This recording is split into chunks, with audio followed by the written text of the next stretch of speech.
Welcome to பணியும் வைப்பம். NTPC பிசிக்ஸோட previous இயரோட last டாபிக்கம் நம்ம Discovery வந்து பார்க்க போறோம். அதாவது இந்த இன்வென்ஷன்ஸ் அண்ட் வந்து டிஸ்கவரின்னு சொல்லிட்டு வந்து டாபிக் இருக்கும். ஸோ அதுல இருந்து இந்த மாதிரிலாம் கொஸ்டின்ஸ் கேட்டுக்கன்னு சொல்லிட்டு ஒவ்வொன்றா பார்க்கலாம். முதல் question, who invented the modern mercury thermometer with standardised scale? Always ரொம்ப தட் தெர்மோமீட்டர் வந்தாவே இந்த ஸ்டாண்டர்டைஸ் ஸ்கேல் இல்லாம யாரு கொண்டு வந்திருப்பா, உருவாக்கியிருப்பானா கலிலியோ கலீலி தான் வந்து உருவாக்கியிருப்பாரு. பட் ஒரு ஸ்கேலோட ஸ்டாண்டர்டைஸான ஒரு ஸ்கேல் வேணும், அதை வந்து யார் உருவாக்கியிருப்பானா ஃபாரன்ஹீட் தான் உருவாக்கியிருப்பாரு. அதனால இந்த கொஸ்டினுக்கு ஆன்சர் வந்து சீதா வரும். ஏன் சொல்லணும், இங்கே நான் நோட் பண்ணியிருக்கேன் பாருங்க. ஸோ இந்த மாடர்ன் மெர்குரி தெர்மோமீட்டர் வந்து ஸ்டாண்டர்டைஸ் ஸ்கேல் வந்து ஃபாரன்ஹீட். ஸோ ஃபாரன்ஹீட் வந்து நார்மல் செல்சியஸ், கெல்வின் அந்த மாதிரி வந்து ஃபாரன்ஹீட் வந்து ஒரு ஸ்கேல் தான், டெம்பரேச்சரை அலோவ் பண்றதுக்கான ஒரு ஸ்கேல். இது பாருங்களேன், கலுலிய கொல்லி இவர் தான் வந்து இயர்லி தெர்மோஸ்கோப்பை வந்து டிஸ்கவர் பண்ணியிருப்பாரு. ஆனா அதுக்கு ஸ்கேல் இருக்காது. ஸோ ஸ்கேல்னா ஒன்றும் கிடையாது. இப்போ செல்சியஸை பொறுத்தளவுக்கு 0ல இருந்து என்ன சொல்றோம், 100 டிகிரி செல்சியஸ் சொல்றோமா, அந்த மாதிரி வந்து ஃபாரன்ஹீட்டுக்கு நம்மளுக்கு ஸ்கேல் தெரியும், கெல்வினுக்கு ஸ்கேல் இருக்கும். பட் கலிலியை கண்டுபிடிக்கும் போது வந்து அந்த மாதிரி எதுவுமே ஸ்கேல் சொல்லலாம். ஃபாரன்ஹீட் நார்த்ல வச்சுக்க இன்வென்ஷன் ஆஃப் வந்து மாடர்ன் மெர்குரி தெர்மோமீட்டர். இது எல்லாமே என்னன்னா இன்வென்ஷன் ரிலேட்டடான கொஸ்டின். ஆன்சர் என்ன வரும், சீதா வரும். சாரி. அடுத்த question, name the world famous scientist known for his theory of relativity. இதெல்லாம் நம்ம சொல்லவே தேவையில்லை. தியரி ஆஃப் ரிலேட்டிவிட்டி அப்படின்னு வந்தாவே என்ன, E is equal to mc squared. யாரு, ஆல்பர்ட் ஐன்ஸ்டீன். அதனால என்ன ஆன்சர் சீதா வரும். இதான் ரொம்ப ரொம்ப சிம்பிளான question. Which British physicist was awarded the Nobel prize in physics in 1906 for his work on discovery of electron? எலக்ட்ரானை கண்டுபிடிச்சது யாரு, அதான் கொஸ்டினா கேட்டிருக்காங்க. அதை கண்டுபிடிச்சனால அவருக்கு வந்து நோபல் பிரைஸ் வந்து கொடுத்துருக்காங்க. இப்போ இது என்னன்னா, நீங்க எலக்ட்ரோஸ்டாட்டிக் சொல்லிட்டு பிசிக்ஸ்ல ஒரு கான்செப்ட் இருக்கும், அது இல்லையா ஸ்ட்ரக்சர் ஆஃப் த ஆட்டம் சொல்லிட்டு ஒரு கெமிஸ்ட்ரியில வந்து ஒரு டாபிக் இருக்கும். அதுலயுமே நீங்க என்ன பண்ணிருப்பீங்கன்னா எலக்ட்ரான் ரிலேட்டடா லேர்ன் பண்ணிருக்கலாம். இப்போ எலக்ட்ரானை கண்டுபிடிச்சது வந்து ஜே தாம்சன், புரோட்டானை கண்டுபிடிச்சது வந்து கோல்ஸ்டைன், அதே இது நியூட்ரானை கண்டுபிடிச்சது வந்து இவர் தான் வந்து ஜேம்ஸ் சாட்விக் அப்படின்னு சொல்லுவாங்க. So James Chadwick. இது ஃபண்டமெண்டலா நம்மளுக்கு தெரிஞ்சிருக்கணும். இப்போ இதுக்கு ஒரு ஷார்ட் கட்ஸ்மே ரொம்ப பண்ணுங்க. ஏன்னா என்னோட ஸ்டூடெண்ட்டுக்கு எப்போதுமே வந்து ஃபண்டமெண்டல் தெரியணும் பிளஸ் ஷார்ட் கட்ஸும் தெரியணும். என்னதான் ஃபண்டமெண்டல் படிச்சாலும் ஒரு வாரம் கழிச்சு கேட்கும்போது மறந்து போயிடும். ஆனா ஷார்ட் கட்ஸ்லாம் மறக்காது.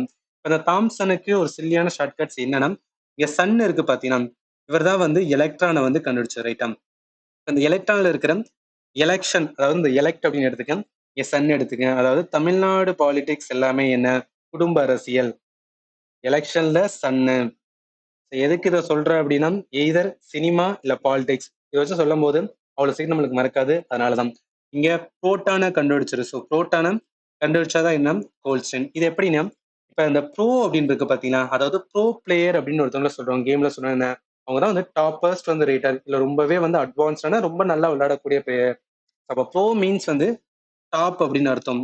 இங்க கோல்டு இருக்கு பாத்தீங்கன்னா, இருக்கலே அதிகமான மவுஸ் கொண்டது என்ன, கோல்டுக்கு தான். ஏன் அப்படின்னு கேட்டீங்கன்னா, ஏன்னா சொல்லவே தேவையில்லை. நான் ஒரு பவன்லாம் இப்ப பார்த்தோம் அப்படின்னா 80,000 தாண்டி போயிட்டு இருக்கு. அப்போ மவுஸ் எப்போதும் என்ன, கோல்டுக்கு இருக்கு.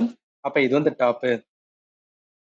அடுத்து நியூட்ரானை கண்டுபிடிச்சது சாட்விக். இது எப்படின்னா, ஜான் விக் அப்படின்னு சொல்லிட்டு ஒரு ஹாலிவுட் மூவி இருக்கும், நிறைய பேருக்கு தெரியும்.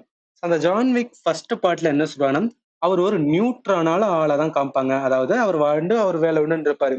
எப்ப அவரோட டாக்கை வந்து ஒருத்தவங்க கொள்றாங்களோ அப்பதான் என்னன்னா விஸ்வரூபம் எடுப்பாரு. அப்ப என்ன, ஒரு ஆளு நியூட்ரலா இருக்காரு. அந்த ஜான் விக்ல இருக்கிற அந்த விக் எடுத்துக்கங்க, ஜான் விக் நியூட்ரலா இருக்காரு. சும்மா மூவியோட கனெக்ட் பண்றதுக்காக சொல்றேன். அப்ப என்ன, இதை வச்சு பார்க்கும்போது இந்த கொஸ்டினுக்கு ஆன்சர் வந்து ஜே தாம்சன். இதை ஃபண்டமெண்டலா லேர்ன் பண்ணும்போதே எல்லா ஸ்டூடெண்ட்டுக்குமே தெரியும். இருந்தாலும் ஏன் ஷார்ட் கட் சொல்றேன் அப்படின்னா, நம்ம நிறைய வந்து லேர்ன் பண்ணிட்டே இருக்குங்க. நிறைய லேர்ன் பண்ணும்போது அங்கங்க இந்த மாதிரி ஏதாவது ஷார்ட் கட் வச்சோம் அப்படின்னா எப்போதுமே மறக்காது, எங்க ஒரு கன்ஃபியூஷன்ஸ் வராது. ஸோ அதுக்காக தான். சரி, இந்த ஆப்ஷன் ஏல இருக்கிற ஜார்விக் வந்து யாருன்னு பார்த்துட்டோம். இவர் ரிலேட்டட் வந்து நியூட்டன். இந்த நீல் போர் அண்ட் வந்து ரூதர் ஃபோர் இருக்காங்க பாத்தீங்களா, இவங்க ரெண்டு பேரும் என்னன்னா அணு கோட்பாடு, அதாவது பீரியாடிக் டேபிள்ல. ஸோ பீரியாடிக் டேபிள்ல எப்படி வந்து அந்த எலிமெண்ட்ஸ் தனிமங்களை நம்ம அரேஞ்ச் பண்ணலாம்னு சொல்லிட்டு அது ரிலேட்டட் ரிசர்ச் பண்ணி நிறைய வந்து கோட்பாடு கொடுத்தவங்க. ஸோ அதனால இவங்க ரெண்டு பேரும் இதோட சம்பந்தப்பட்டது கிடையாது. ஆன்சர் என்ன வரும்னா பி தான் வரும். போயலாம் நெக்ஸ்ட் கொஸ்டின்ஸ் அப்படின்னு பார்த்தோன்னா, ஃபோர்த் பாருங்க. இன் 1752 which American scientist show that lightning and spark from your cloth are essentially the same phenomenon? அதாவது நம்ம துணியை உரசனம்னு வச்சுக்கலாம். ஒரு சின்னதா வந்து ஒரு கரண்ட் ப்ரொடியூஸ் ஆகும். ரொம்ப ரொம்ப நம்மளால யோசிக்க முடியாத அளவுல வந்து ப்ரொடியூஸ் ஆகும். அதுவும் லைட்னிங்ல அந்த மின்னல்ல உருவாகுற வந்து அந்த எனர்ஜி இருக்கு பாத்தீங்கன்னா, அது 2 வந்து சேம் தான் அப்படின்னு சொல்லுவாரு. நாட் ஈக்குவலன்ட் டு வந்து இதுல உருவாகிற எனர்ஜியோட அளவும், இதுல உருவாகிற எனர்ஜியோட அளவும் சேம் சொல்ல மாட்டாரு. இங்க என்ன கான்செப்டால அந்த ப்ரொடியூஸ் ஆகுதோ, அதே தான் வந்து இங்கேயும் ப்ரொடியூஸ் ஆகும்னு சொல்லுவாரு. அது யாரு ஃபர்ஸ்ட் டைம் சொல்லியிருப்பாருன்னா, ஆர்க்கிமிடிஸ் நாட் ரிலேட்டட் டு வந்து இந்த மாதிரி அந்த லைட்னிங் இல்ல வந்து கரண்ட் ரிலேட்டடா பேசவே மாட்டாரு. பெஞ்சமின் பிராங்க்லின் இவர் இருக்கட்டும், இவர் தான் இதை வந்து சொன்னவர். கலிலியோ கலிலி ரிலேட்டட் டு வந்து என்னன்னா மோஸ்ட்லி இப்ப பார்த்தோம் பாத்தீங்கன்னா தெர்மோமீட்டர், இந்த ஸ்டாரு, சேட்டலைட் இந்த மாதிரி இதுலதான் வந்து கலிலியோ கலிலியோட இம்பார்ட்டன்ஸ் இருக்கும். ஆனா இவரும் வர மாட்டாங்க. அது தாமஸ் எடிசன் என்ன பல்ப் வந்து கண்டுபிடிச்சிருப்பாரு. So இவரு இதுக்கு வந்து இந்த மாதிரி கான்செப்டா சொல்ல மாட்டாரு. யார் சொல்லுவேன்னா பெஞ்சமின் பிராங்க்லின் தான் சொல்லுவாரு. அதனால இந்த கொஸ்டினுக்கு ஆன்சர் வந்து இதா வரும். அதுதான் நாங்க என்ன சொன்னோம் அது இந்த இதுல மென்ஷன் பண்ணியிருக்கேன். சரி அடுத்து போயிடலாம். 5th கொஸ்டின் பாருங்க. Who propose sorry law of planetary motion, கோள்களோட இயக்க விதியை யாரு சொன்னான்னு கேக்குறாங்க. நியூட்டன் டெஃபினட்டா வராது, நம்மளுக்கு எல்லாருக்குமே தெரியும். லா ஆஃப் பிளானட்டரி மோஷன் யார் சொல்லியிருப்பா? கெப்லர் தான் சொல்லியிருப்பாரு. எதுல லேர்ன் பண்ணியிருப்போம்னா மோஷன் வந்து லா ஆஃப் மோஷன் அங்க படிக்கும்போது வந்து லாஸ்ட் எண்ட் கான்செப்ட்ல கெப்லர் பிளானட்டரி மோஷன் பத்தி நான் 3 லா சொல்லுவாரு. 3 லாவும் ரிமூவ் பண்ணிக்க, கண்டிப்பா கேட்கலாம். சரி அடுத்து போயிடலாம்.